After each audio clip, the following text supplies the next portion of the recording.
Hello guys! In today's video, you will learn how to change theme on Word document.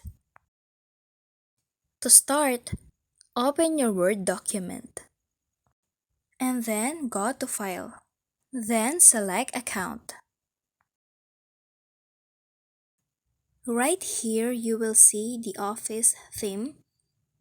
For example, from colorful, you can change it to dark gray, you can change it to black, you can change it to white or use the system setting. And then it's done. There is also another way to change your Word document theme. What you're going to do is to go to your file and then you consider the option.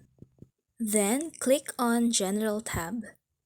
Next, go to Personalize your copy of Microsoft Office. Then go to Office theme and then change the theme. Once you're done, click on OK. Thank you for watching. Don't forget to like and subscribe.